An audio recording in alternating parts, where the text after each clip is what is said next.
Mucho gusto de saludarlas, de saludarlos.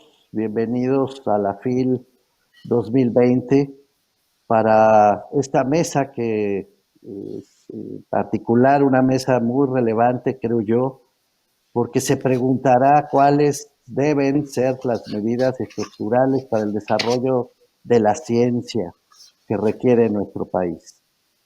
Yo le agradezco muy sinceramente a la FIL Pensamiento y a Héctor Raúl Solís, el vicerrector general, que me haya dado la oportunidad de moderar y de compartir esta mesa con cuatro personas que admiro muchísimo y a quienes les tengo, por cierto, además un afecto personal muy grande. Las voy a presentar directamente y después les iré dando la palabra a cada una de estas personas. Desde luego saludo con muchísimo gusto al doctor Antonio Lascano. El doctor Antonio Lascano es profesor, investigador de la Facultad de Ciencias de la UNAM. He dicho varias veces y lo digo ahora en público, que es uno de nuestros mayores orgullos científicos. Es un honor que esté con nosotros y es miembro del Colegio Nacional.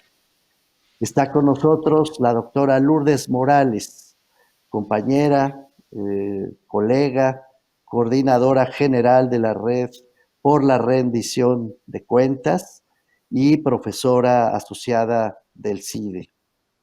Es una de las señas de identidad de rendición de cuentas en el país. Le agradezco mucho que nos acompañe. Está el queridísimo doctor José Roldán Chopa, un conocidísimo abogado mexicano, seguramente uno de los mayores especialistas de México y del mundo, no exagero un ápice, en materia de derecho administrativo, quien es además profesor investigador de la División de Administración Pública del CIDE en este momento.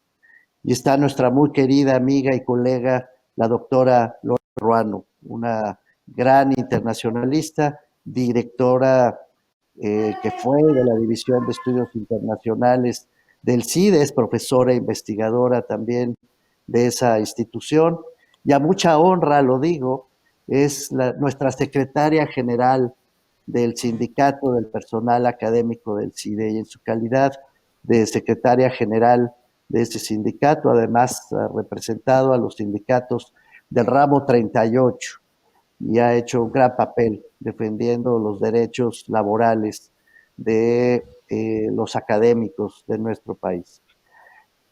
Sin más introducción y agradeciéndoles su presencia esta mañana, quisiera empezar, doctor Lascano, con usted. Voy a seguir el orden alfabético, le toca empezar, doctor Lascano, así que le voy a ceder la palabra con la pregunta misma que abre este panel. En su opinión, ¿cuáles son esas medidas estructurales que requiere el desarrollo de la ciencia del país? Le cedo la palabra al doctor Lascano. Muchas gracias, doctor Merino. Es un placer, es un honor estar con todos ustedes. Lo primero que habría que decir es que es indispensable que un Estado, que una sociedad reconozca el papel central que juega la investigación científica en el mundo contemporáneo. Es decir, tenemos que reconocer que no solamente la investigación científica, tecnológica, la investigación en humanidades, representan una fuerza económica, sino también una fuerza social y sobre todo las posibilidades de comprender mejor el mundo que nos está rodeando. Y esto solamente es posible cuando se tenga la libertad académica. Eso es una condición absolutamente indispensable para que la ciencia se pueda desarrollar de una manera adecuada.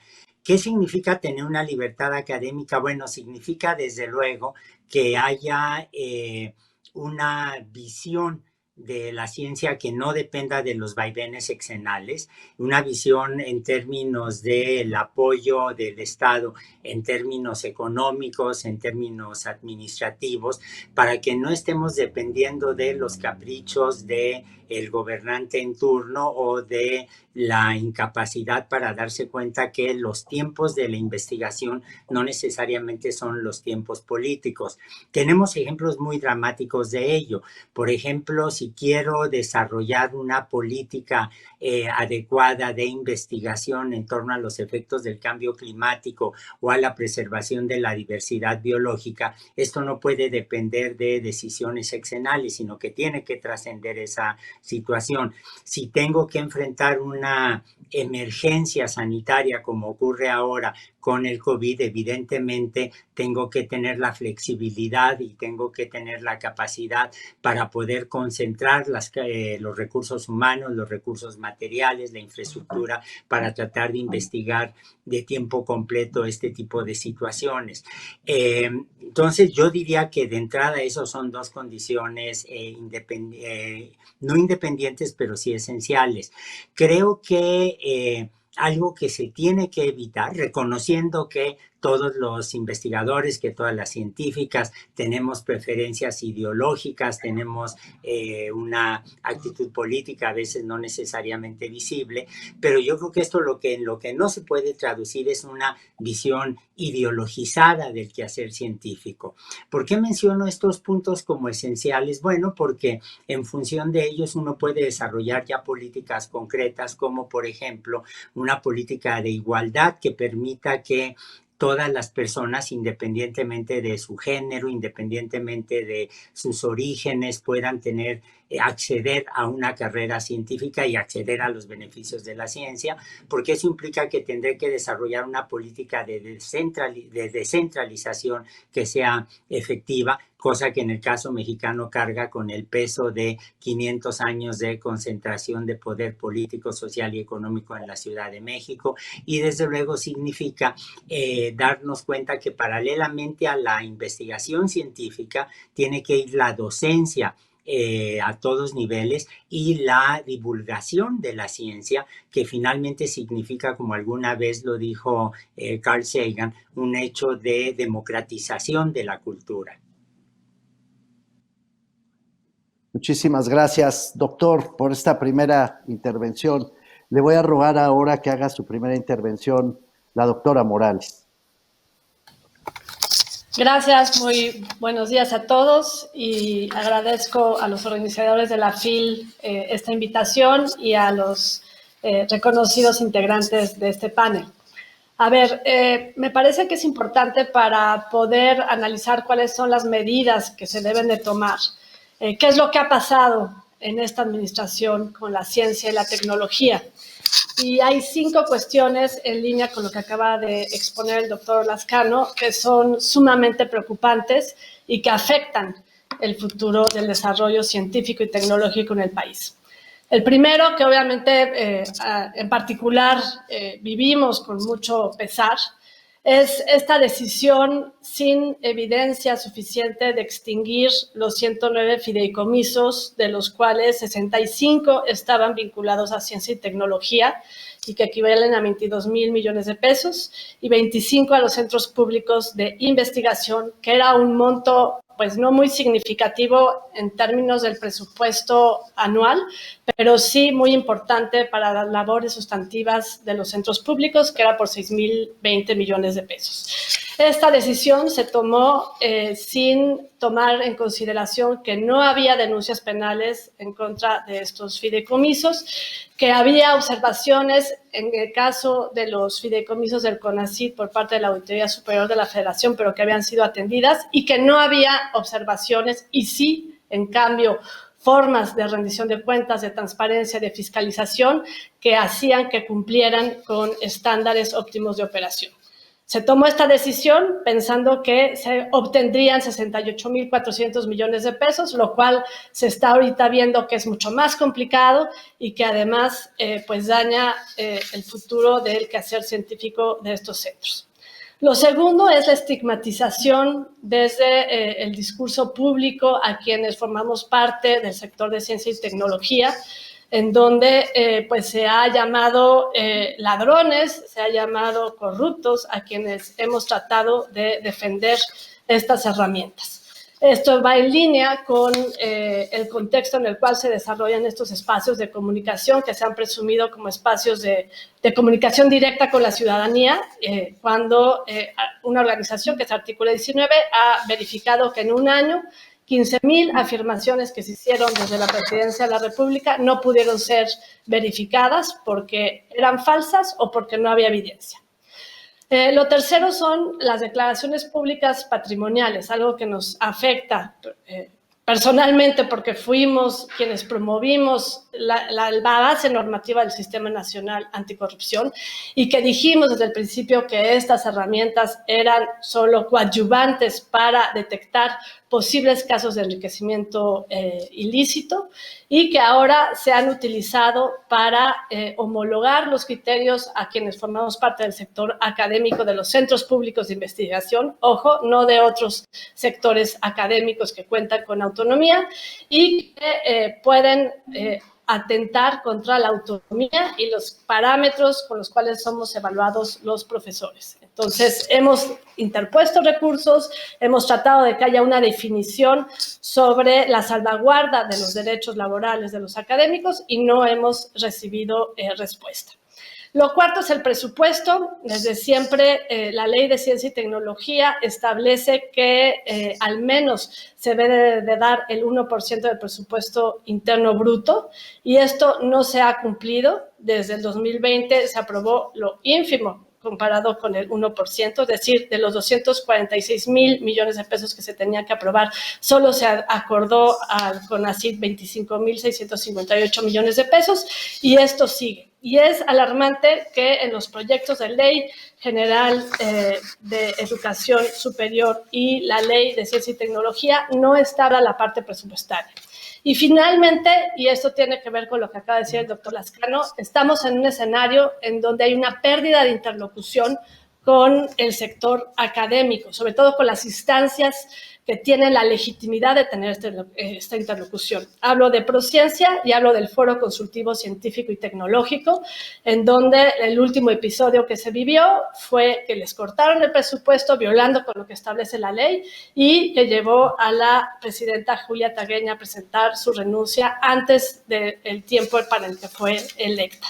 Entonces, tenemos un escenario en donde las políticas públicas y las decisiones que se están tomando están completamente desconectadas del sector científico. De nada sirve que aprueben proyectos si estos proyectos producen evidencia que no es tomada en cuenta. Y en un contexto de crisis sanitaria, pues se debería de tomar más en cuenta lo que producen desde la ciencia, desde la tecnología, desde las investigaciones aplicadas.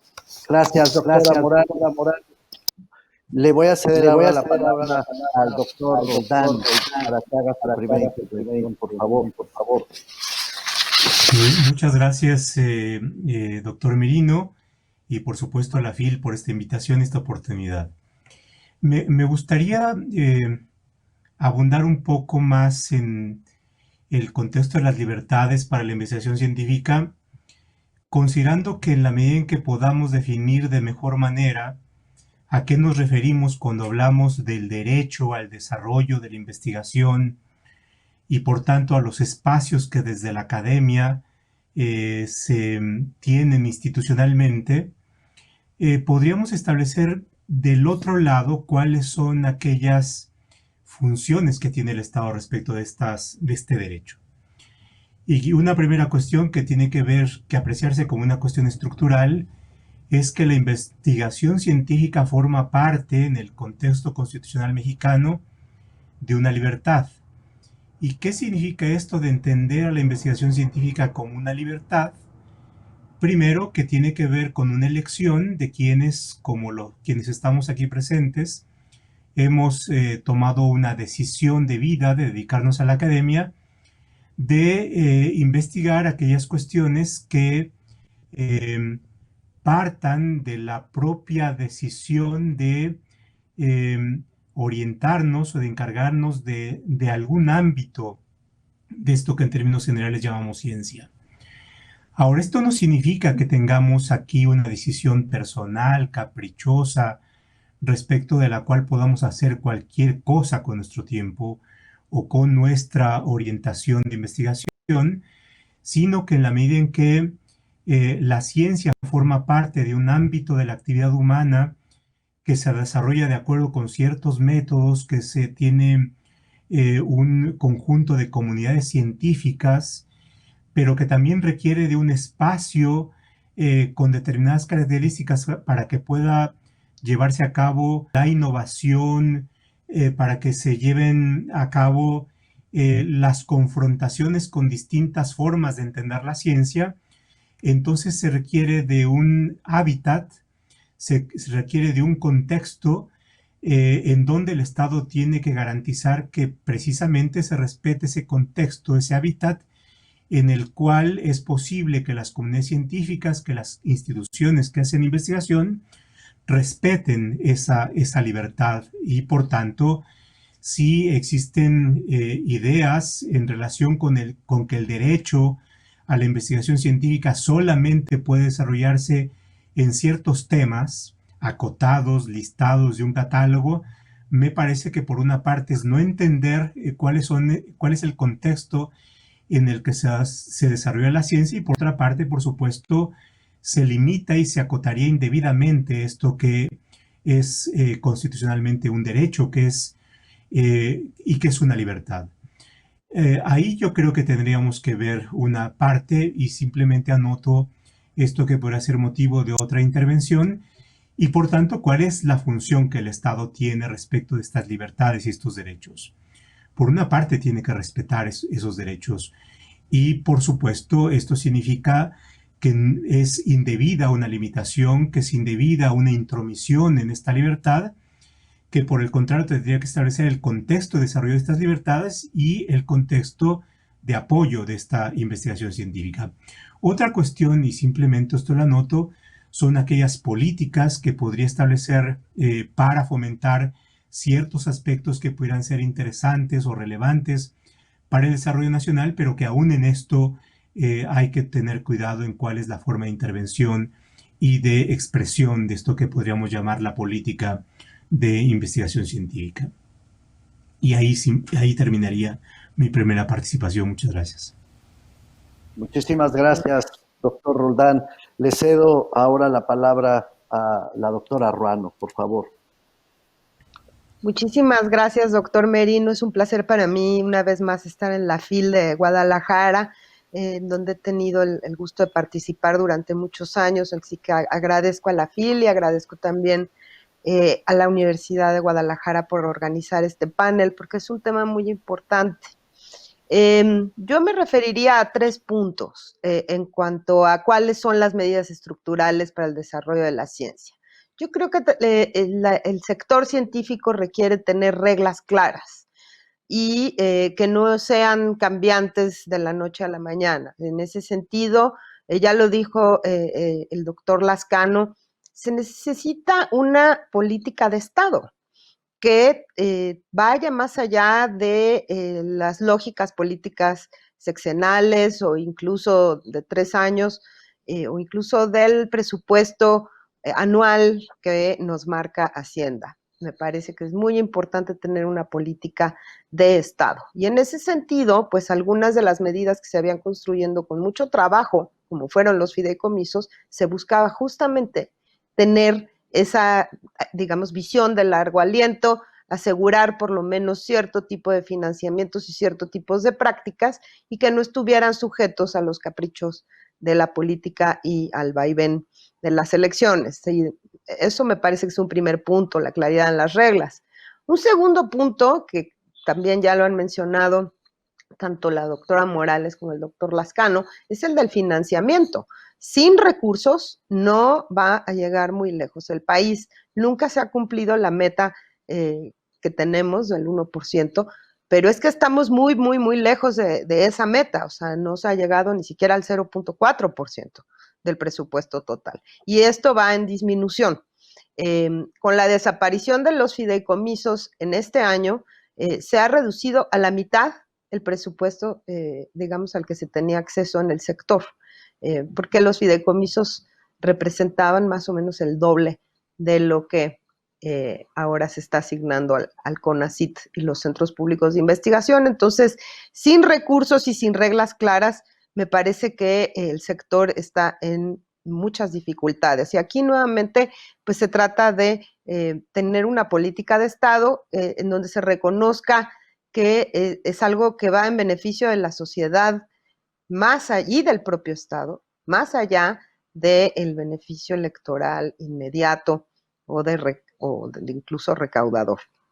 Y también, bueno, el tercer punto que yo creo que es indispensable para el desarrollo del quehacer científico en todos lados, pues es el de la libertad, ¿no? Que ya mencionó ahora el doctor Roland Choppa y que es fundamental. En México nos hemos enfrentado pues a un ambiente hostil en los últimos 2 años por parte del poder, en donde los investigadores hemos sido llamados desde ladrones hasta no fifís y corruptos, sin evidencia, y además cuando es un sector que yo diría está bastante castigado, que los sueldos están bastante deprimidos y que sufre de muchísimos problemas, digamos, estructurales. Entonces, ha sido un ambiente de acoso por parte de las autoridades, con recortes presupuestales, con esta obligación que nos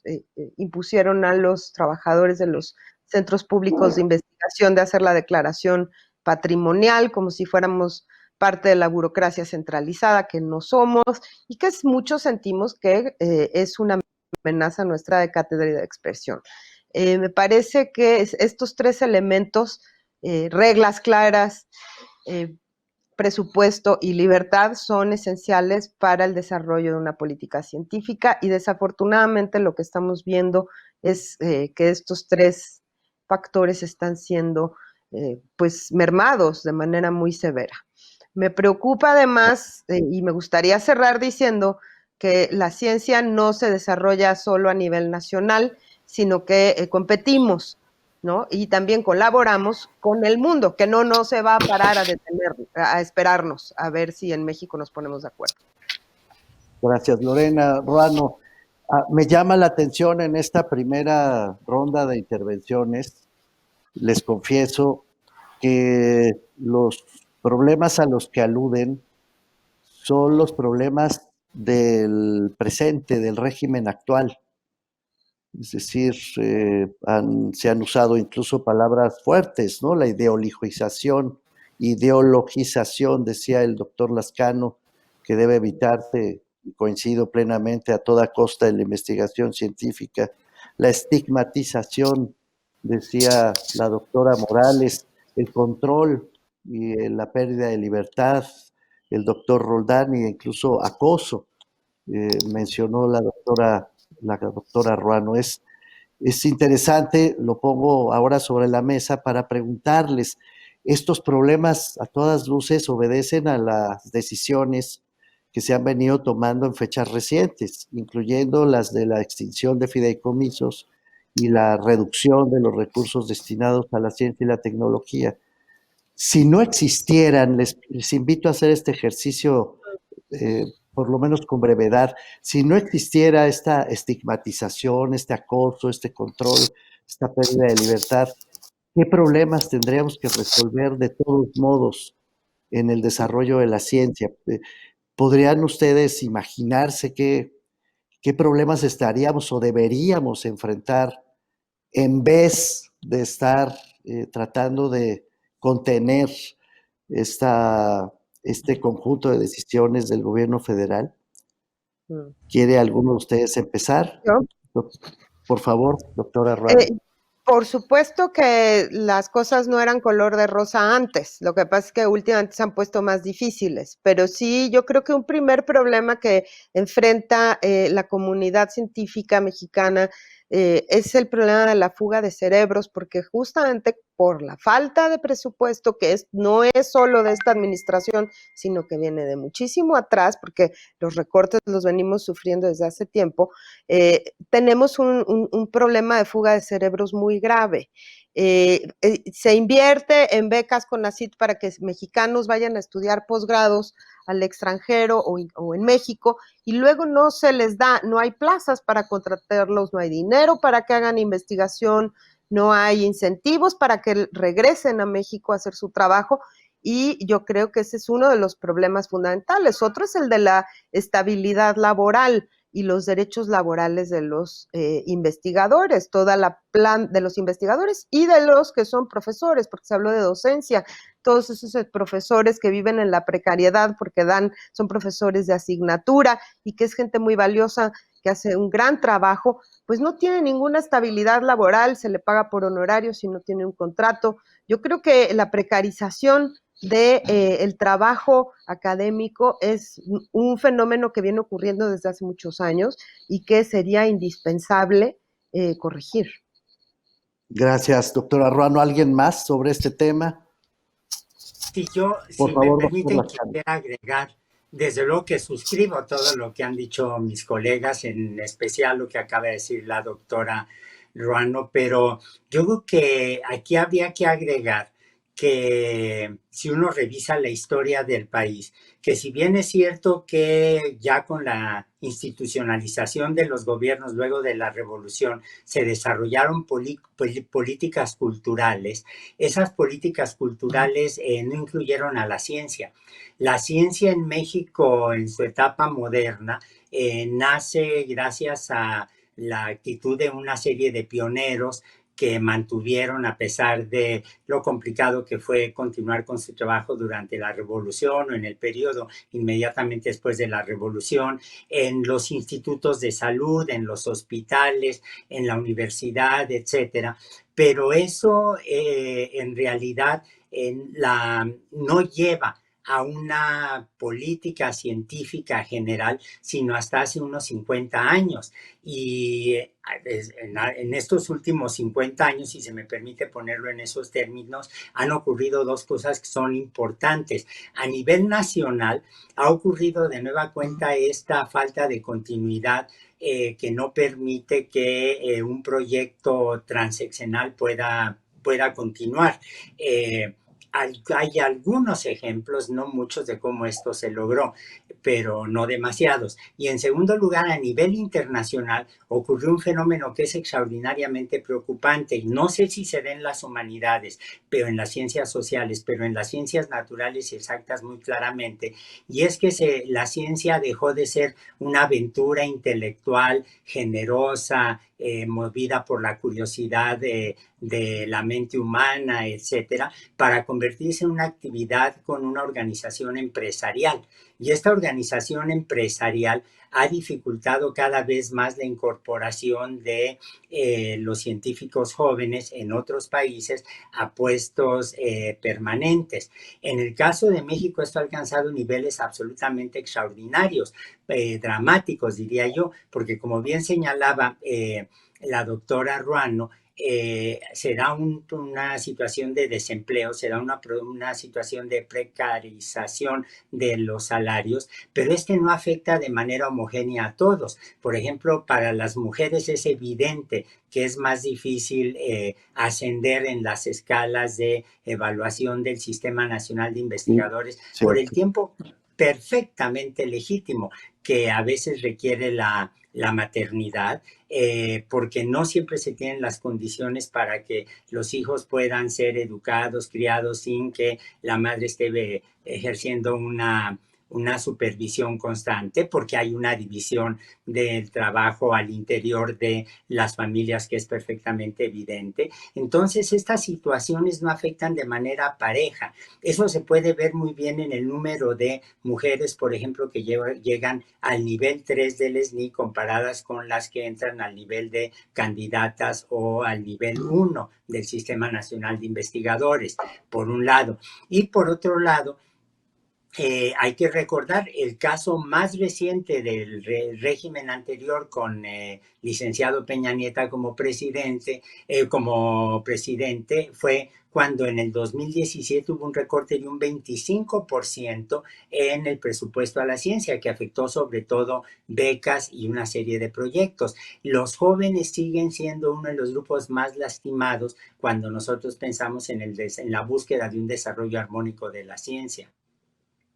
Gracias, doctor Lascano. Doctor Roldán, le ruego.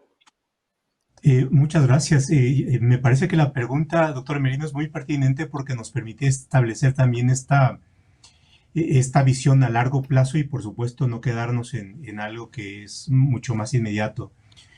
Y creo que tiene que ver con la concepción que los distintos gobiernos o que la misma sociedad puede tener de la ciencia y la tecnología como bienes públicos y no solamente como cuestiones que se quedan en la inmediatez, que pueden tener un impacto electoral, que no tienen un grupo de interés que sea redituable en términos de votos y por tanto que el Estado la adopte o las distintas opciones políticas la adopten no con este espíritu clientelar o bien de cooptación o de control, sino como parte de de su propia opción de gobierno y una opción de gobierno que no se quede solamente en los límites que pueden ser más estrechos de una opción política, sino, y aquí recojo esta expresión de la doctora Ruano, como una política de Estado. ¿Y qué tiene que ver con esta cuestión de política de Estado? Con un bien público que pueda ser expresión y desarrollo de no excluyente, que no excluya a ciertos sectores, que no excluya a pensamiento divergente, sino que podría ser elemento común que independientemente de las orientaciones políticas, ideológicas y demás, es un factor común de desarrollo. Yo creo que ahí hay un reto importante, es pensar en la ciencia como bienes públicos. De acuerdo. Muchas gracias, doctor Roldán. Doctora Morales. Sí, yo nada más agregaría, la Red Prociencia publicó recientemente un proyecto sobre qué elementos debería tener la nueva ley de ciencia y tecnología, y me parece que ahí se incluyen varias de las cuestiones que se están diciendo aquí. Hay 9 principios rectores, dentro de los cuales se incluye la construcción de un sistema nacional de ciencia y tecnología, pero también se incluye un espacio de debate y de interlocución en los 3 niveles de gobierno, que eso es, creo que, una de las principales falencias ante la ausencia de una política de Estado. Este proyecto, que pues por falta de tiempo no podría hablar más de él, pero tiene varias cuestiones interesantes, como por ejemplo la creación de una instancia de gobernanza que sirva para salvar la autonomía y para garantizar articulación con otros sectores estratégicos. Se hizo a través de la participación de 2.237 investigadores del país. Y en este sentido, creo que si queremos pensar en una política a largo plazo, sustentable y que tras los hechos o los textos políticos, pues sí tendríamos que decirle a los legisladores que cambien su metodología. Parlamento abierto, o no lo han entendido o no lo quieren entender.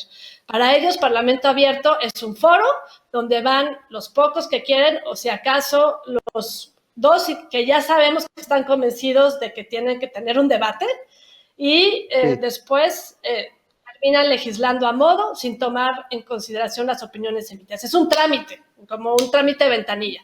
No es realmente un espacio de construcción como está sentado en los Parlamento Abierto. Entonces, que la comunidad científica tiene una oportunidad de exigencia que no hay que dejar pasar. Gracias, doctora. Tengo que decirles que nos quedan 15 minutos para desahogar este panel. Y les quiero hacer otra pregunta. Es evidente que se está poniendo en duda la pertinencia, se está poniendo en duda la importancia de vincular la investigación científica con los grandes problemas nacionales. Se ha dicho desde desde los más altos niveles del poder mexicano, que se trata de carreras individuales, que no están conectadas con la vida pública, con el pueblo, que no están conectados con los grandes problemas que afrontan los más pobres, etcétera.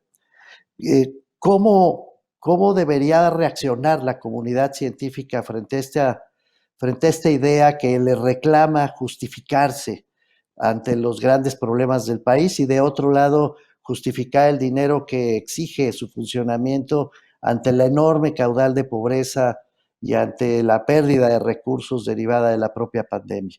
No sé quién de ustedes quisiera empezar este último punto. Insisto, nos quedan 17 minutos. ¿El doctor Lascano? Muchas gracias. Muy rápidamente quiero decir que esta preocupación de la presidencia por tratar de orientar a la ciencia en una cierta dirección, en realidad cuando uno examina la historia de México, de otros países, ha resultado en un fracaso estrepitoso. El ejemplo más concreto fue lo que pasó con la genética y la agricultura, la agrobiología en la Unión Soviética. Pero además, yo creo que cuando los científicos reclamamos que haya libertad de investigación, lo que estamos haciendo es apoyarnos de nueva cuenta en lo que la historia demuestra. Por ejemplo, los teléfonos celulares, el Zoom, las computadoras portátiles, no existirían si en los años 20 del siglo pasado un grupo de científicos que solamente incluían una mujer, debo decirlo, Madame Curie, no se hubieran preocupado por el desarrollo de la física cuántica. Lo que estamos usando como medios de comunicación extraordinarios, indispensables en la vida contemporánea, resultaron de una ciencia, una investigación que nadie hubiera sospechado que tenía aplicaciones. Cuando se descubrió el rayo láser, fue descrito con bastante ironía por algunos de sus críticos como una solución en busca de problemas. Y ahora podemos tener cirugías, podemos tener comunicación extraordinariamente refinada gracias a este tipo de descubrimientos que nadie esperaba, por una parte. Por otra parte, lo que hay que, yo creo, tener presente es que es indispensable crear tradiciones científicas, atmósferas de desarrollo académico en los cuales la gente puede estar trabajando en una serie de problemas que tengan continuidad con lo que hicieron nuestros predecesores, pero al mismo tiempo que haya la atmósfera de libertad y el apoyo institucional, el apoyo económico, la aceptación de la legitimidad de ese tipo de investigación para encontrar una serie de soluciones que a veces no tienen el problema, pero que luego se presentan de repente. Es potentísimo lo que dice el doctor Lascano. ¿Cómo reaccionamos frente a este mismo tema desde las ciencias sociales, colegas? Doctora Morales, doctora Ruano, por favor. Bueno, si me permites, a mí me parece que simplemente tener una comunidad de personas que están estudiando, por un lado, investigando y que están formando al mismo tiempo a las nuevas generaciones, pues ya es un bien social importante en sí.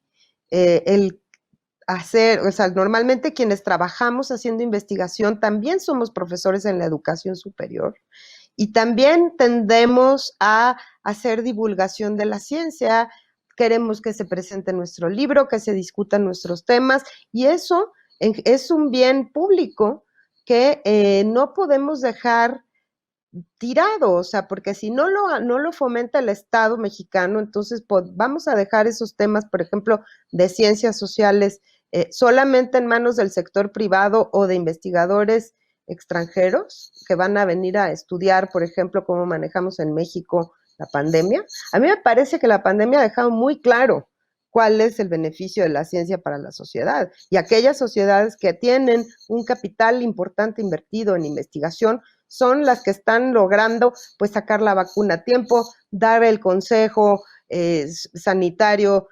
pertinente, orientar al resto de la humanidad y su población propia. Entonces, son bienes que se tienen ahí y que, como decía el profesor Lascano, no necesariamente tienen una aplicación directa, visible, inmediata, pero que en general están creando un ambiente de mayor conocimiento en la sociedad, de mejor preparación en la sociedad, que eventualmente reditúa sí o sí, aunque no sea más que en tener una población mejor entrenada, más crítica, más informada, simplemente eso, el que se amplíe el acceso universitario de calidad para la población, yo creo que es un bien en sí.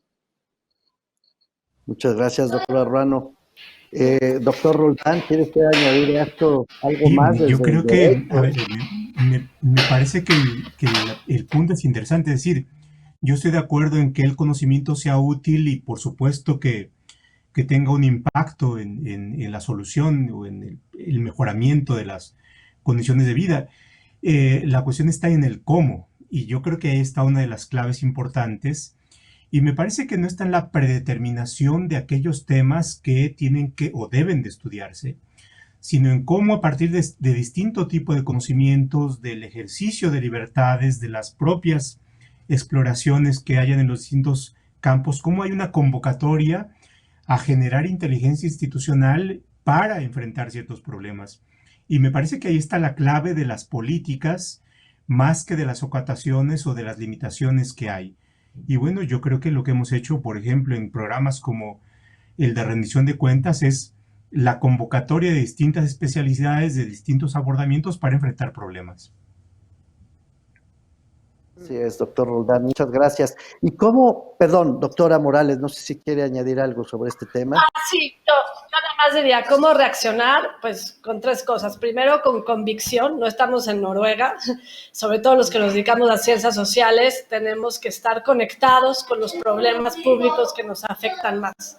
Segundo, cómo reaccionar con solidaridad. Yo soy una profunda convencida de las redes y creo que entre más incluyamos a colegas que estén convencidos de que esta es la ruta que se tiene que seguir para la construcción de una política de Estado en ciencia y tecnología, pues podemos salir un poco más fortalecidos. Y tercero, con dignidad. Creo que no hay que callarnos cuando hay un infundio, cuando se difama desde los espacios públicos, sino que hay que salir a defenderse. Gracias, doctora. Problemas viejos, pues, acumulados que no hemos podido resolver y yo diría desconfianzas nuevas y estigmatizaciones de reciente cuño nos agobian como comunidad científica. Sin embargo, es también cierto, nos quedan unos minutos, quizá podemos desahogarlos, hablando de la desigualdad que hay entre instituciones, entre regiones, y también entre el sector privado y el sector público. Creo que hay una marca de desigualdad muy fuerte que también ha señalado la elitización de la investigación científica, en lugar de convertirla, como bien decían ustedes, en un bien público al acceso de cualquier persona. Es difícil llegar a los ámbitos científicos, todos lo sabemos. ¿Cómo romper con la desigualdad? Que es otro de los temas recurrentes de los tiempos políticos nuevos. ¿Cómo hacer que las regiones, las universidades públicas se pongan en condición de competencia con los grandes centros de creación científica y desarrollo tecnológico del mundo? Sé que es una pregunta muy difícil, pero como estamos cerrando, creo que nos podemos dar la oportunidad de soñar un poco en los últimos 10 minutos de esta conversación. ¿Quién quisiera empezar? El doctor Lascano. Muchas gracias, doctor Merino. Déjenme soñar en voz alta, si se me permite la expresión. En primer lugar, pocas comunidades veo yo más involucradas con hacer la cultura un patrimonio común que la comunidad académica en México. Eso es perfectamente claro. Uno ve la devoción con la que los individuos, las instituciones organizan programas de divulgación, de difusión de la ciencia, de la cultura, que inmediatamente tienen la capacidad de atraer a las jovencitas, a los jovencitos hacia la idea de una carrera científica. La ciencia es muy demandante. y es especialmente demandante en una situación como en México, en donde, como ya dijeron mis colegas, no existe necesariamente la seguridad laboral, la seguridad de un salario que tenemos que estar completando mes a mes con una serie de estímulos y becas que de modo alguno están garantizados. Y efectivamente, la comunidad académica es una élite, pero yo creo que si algo tenemos claro, quienes estamos en el mundo académico, es que tenemos la obligación de hacer la élite más grande. Efectivamente, tenemos que hacer todos los esfuerzos para garantizar que toda persona que tenga el interés y el potencial para ser una investigadora, un científico, tenga acceso a ello. ¿Eso qué requiere? Requiere que haya presupuestos suficientes dedicados a la cultura y a la ciencia y no los recortes terribles que estamos viendo. De entrada, eso sería una condición sine qua non. De acuerdo, doctor Lascano. Doctora Ruano, por favor. Si me permite decir que con base en la experiencia europea, que es, digamos, donde tenemos las sociedades con menor desigualdad, hay dos elementos fundamentales para eliminar la desigualdad. Uno es educación y salud pública de calidad que realmente alcance a todos. Es muy difícil que un estudiante de una escuela pública acceda a una carrera científica porque no tiene la formación en una escuela pública que le permita simplemente hacer el examen de admisión a la universidad. Y eso no es porque el examen de admisión sea discriminatorio, es porque la educación pública está en un estado lamentable en este país. Y mientras eso no mejore, no vamos a poder tener, aunque se les dé acceso, no van a poder tener una carrera científica esos estudiantes que desde la primaria vienen mal formados. ¿Sí? Ese es, yo creo que el punto. O sea, si queremos tener realmente una política que reduzca la desigualdad, tenemos que tener educación pública de calidad y tenemos que tener un sistema de salud público de calidad, porque también está visto y requete visto que en todos los sistemas, digamos, sociales, una enfermedad puede llevar a una familia a la ruina económica en un sistema como el mexicano. ¿No? Y alguien que apenas va saliendo a lo mejor de la pobreza con muchísimas dificultades, por una cuestión de salud se puede hundir toda la familia en el decil más bajo de la pobreza. Entonces yo creo que esos dos temas son un soporte estructural de lo que sería posteriormente una política científica. Sin eso no se puede avanzar. Gracias, doctora Ruano. Doctora Morales, ¿quiere usted añadir algo? Yo nada más agregaría que en esta nueva política que ojalá ya exista, se tendrían que incluir factores de movilidad social. O sea, no es posible que en este país dependes de en qué lugar naciste y en qué familia para tener un buen desarrollo y un buen acceso a educación de calidad. Y eso implicaría que las instituciones públicas, sobre todo, que ofrecen esos espacios de movilidad, pues sean prioritarias, no solo presupuestalmente, sino también en las acciones que los vinculen posteriormente con el espacio laboral. Gracias. Doctor Rondán, ¿algo más sobre este mismo tema? Algo muy breve, y yo creo que hay que democratizar el ejercicio de la investigación. Somos pocos, no sé qué tanto seamos élite, yo me cuestiono todos los días si somos parte de una élite, pero me parece que es importante que haya políticas de democratización de la investigación. Percibo que es una mezcla muy complicada la que tenemos enfrente y que, como bien decía la doctora Morales, tendremos que actuar cada vez con mayor conciencia y con mayor sentido de red, porque efectivamente la fragmentación de la producción, de la investigación, de la divulgación, de la docencia, no nos ayudará a sortear estos viejos problemas y estos nuevos desafíos, esta estigmatización que estamos viviendo de distintas maneras. La verdad es que ha sido un privilegio, el tiempo de la FIL es exigente y me están sugiriendo que vayamos ya cerrando esta mesa. Si alguna de ustedes quiere añadir una línea, todavía tenemos esa oportunidad. Gracias, doctor. Usted, doctor Lascano. Una cosa brevísima. Sabemos que en los regímenes anteriores había una actitud muy hipócrita con respecto a los poderes eclesiásticos, a los poderes religiosos.